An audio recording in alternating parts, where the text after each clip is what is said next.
conversation with him while making some comment about the weather. The young man didn't answer him, so they rode on in silence. In a little while, the preacher heard the young man break out in sobs, so he leaned over and put his arms around his shoulder and said, "Son, I'm a minister, and I'd like to help you in some way, if I can." The young man said, "Yes, preacher, I've got to talk to someone. You see, about 2 years ago, I had gone so wicked and went so far as to strike my dad with my fist. My dad told me, 'Son, you've grown so wicked that you're worrying your mother to death, and you're going to have to leave home.' So you see, preacher, for the past 2 years, I guess I've done just a little bit of everything that can be thought of that's wrong. But about a week ago, I knelt down at an old-fashioned altar, and the Lord gloriously saved my soul.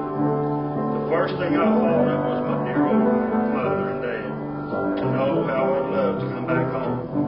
I sat down and wrote my dad a letter, said, 'Dad, if you can find it in your heart to forgive me, please let me come back home.' I told him that I would be on this train, and if he wanted me to get off, I would." Well, this kind of confused the preacher a little bit. He said, "Son, just how are you going to know that your dad has forgiven you?" The young man replied, "Preacher, for just about all my life, we lived by these old railroad tracks in a little broken down house. And out in the backyard stands an old apple tree. I told my dad if he could find it in his heart to forgive me, just to have a white flag in the old tree, and I'd get off." In a little while, the preacher heard the young man break out soft again. The young man said, "Preacher, I'm almost home, but I can't bear to look. Almost home, preacher, but I can't bear to look." The preacher said, "Son, that'll be all right. I'll look for you, and I'll be your eyes." So the preacher leaned over and wiped away the frost from the windows so he could see. And as he looked out, a great big old smile came over his face, and he looked back at the young man and said, "Son, you don't have a thing in this world to worry about.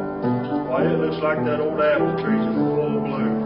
Why, son, there's white flags hanging all over it, and that's not all. Down under it stands a dear old mother and dad, and they're not only waving white flags, they've got a great big old white bed sheet waving. Come on home, son. We still love you. Come on home." And you know, I'm so glad to know that we have a Father yonder in heaven, that no matter how wicked you've been and no matter how much wrong you've done, maybe He's speaking to you now saying, "Come on home, child.